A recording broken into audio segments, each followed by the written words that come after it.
आजपर्यंत ज्या आपण काही क्राईम स्टोरी बघतोय, या क्राईम स्टोरी सांगण्यामागचा उद्देश किंवा तुम्हाला ऐकवण्यामागचा उद्देश फक्त एवढाच नाही, की आपलं काही मनोरंजन करणे. पण त्या व्यतिरिक्त या या या माध्यमातून एक असा संदेश आहे, की जेणेकरून या गुन्हेगारी कारवाया थांबल्या जातील. आपण आपल्या आजूबाजूला सजगतेने बघू. आपण आपले कान, नाक, डोळे उघडे ठेवून, आपली पंचेंद्रिय उघडे ठेवून आपल्या आजूबाजूला जर बघितलं, तर आपल्याला काही गोष्टींचा कानोसा येऊ शकतो आणि अशा प्रकारे जर काही देशविघातक असेल, एखाद्याच्या कुटुंबाच्या प्रति एखादी गोष्ट चुकीची घडणार असेल, तर ती देखील आपण टाळू शकतो. नमस्कार, कारनामा मराठी क्राईम स्टोरीमध्ये मी वैभव आपल्या सगळ्यांचं स्वागत करतो. आपल्याला अशीच एक घटना बघायची आहे, ती त्या घटनेमुळे किंवा ती घटना घडल्यामुळे त्या घराला जो त्रास झालेला आहे, हा त्रास अतिशय भयानक आहे. परंतु 5 वर्षानं देखील अ, या घटनेमुळे किंवा या घटनेतील पीडितेला योग्य तो न्यायालयाकडून न्याय मिळालेला आहे. ही घटना बघण्यासाठी आता आपल्याला जायचं आहे पुण्यामध्ये. पुण्यामध्ये एक छोटेखानी कुटुंब आहे. त्या कुटुंबामध्ये आई-वडील आणि 2 मुलं राहत आहेत. याच्यामध्ये ही जी मोठी मुलगी आहे, साधारणपणे 10 वर्षाची आहे आणि तिला तिचा एक भाऊ आहे. त्याचबरोबर तिचे आई-वडील हे ते अ, मोलमजुरी करतात. आठवड्याचे 7ही वार ते घराच्या बाहेर जाऊन काम करत असतात. अशामध्येच तारीख होती 6 ऑगस्ट 2017, वार होता रविवार.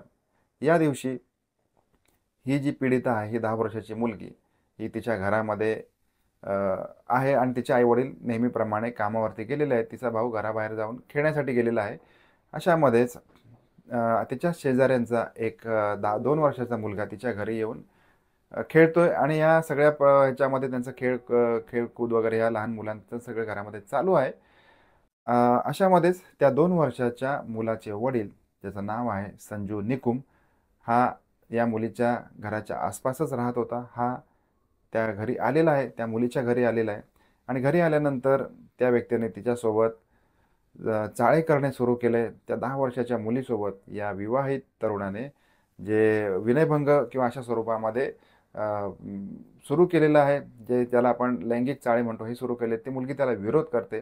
तरी देखील हा काही थांबण्याचं नाव घेत नव्हता आणि हे सगळं करताना मग त्याने त्या मुलीसोबत लैंगिक अत्याचार केले आहेत. तिच्यासोबत लैंगिक संबंध प्रस्थापित केलेत.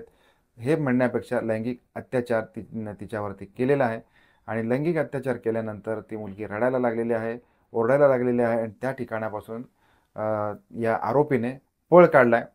संध्याकाळी नेहमीप्रमाणे मोलमजुरी करून तिचे आई-वडील घरी आले आणि घरी आल्यानंतर जी पीडिता मुलगी आहे, ही मुलगी त्यांना रडताना दिसली. त्यावेळेला मग त्याने त्या मुलीची चौकशी केली. तिला प्रेमात घेऊन विचारलेलं आहे. त्यावेळेला मग घडलेला प्रकार या मुलीने तिच्या आई-वडिलांसमोर कथन केलेलं आहे.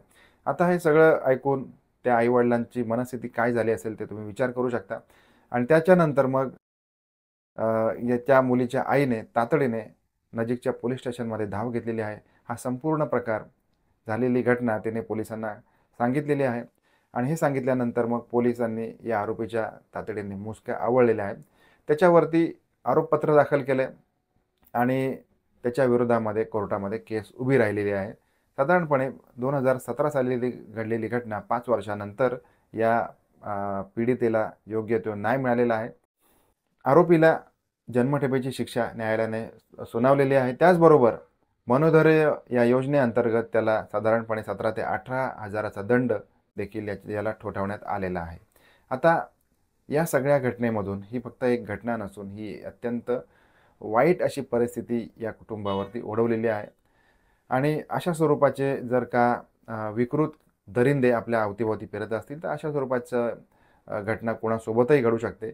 या कारणासाठी म्हणून आपण सगळ्यांनी एक प्रकारे सावधानता पाळणं फार गरजेचं असतं. जेणेकरून प्रत्येक घरामध्ये लहान मुली असतात किंवा कॉलेजवयीन मुली असतात, यांचं संरक्षण करणे, यांना योग्य तो अ, एक कम्फर्ट झोन मिळवून देणे, हे आपल्या सगळ्यांच्या हातामध्ये आहे आणि आपल्या सगळ्यांची जबाबदारी आहे, असं मला प्रकर्षाने आपल्याला सांगावंसं वाटतंय. आता 5 वर्षानंतर देखील या मुलीने आपलं मनोधैर्य न गमावता न्यायालयासमोर खंबीरपणे साक्ष दिलेली होती. त्याचबरोबर 4 साक्षीदार देखील तपासण्यात आलेले होते आणि त्या मुलीच्या आईची साक्ष देखील न्यायालयाने ग्राह्य धरून मग जन्मठेपेची जी शिक्षा सुनावली, ही शिक्षा कदाचित कमी आहे असं मला प्रकर्षाने वाटतंय. पुढे देखील जर काही शिक्षा असेल तर ही शिक्षा या आरोपीला झाली पाहिजे. कारण जर का अशा कठोरात कठोर जर का शिक्षा दिल्या गेल्या नाहीत, तर मग अ, आरोपीचं मनोधैर्य अजून वाढतं आणि मग अनेक आरोपी या भावनेतून जन्म घेतील, की अ, कायद्याचा जर का त्यांना धाक राहिला नाही, तर अशा स्वरूपाच्या घटना जास्तीत जास्त घडू शकतात. तर ह्या संपूर्ण घटनेबद्दल आपल्याला काय वाटतं ते कमेंट करून जरूर कळवा आणि भेटूया आपण पुन्हा एकदा अशाच एखाद्या नवीन क्राईम स्टोरीमध्ये. तोपर्यंत काळजी घ्या. धन्यवाद.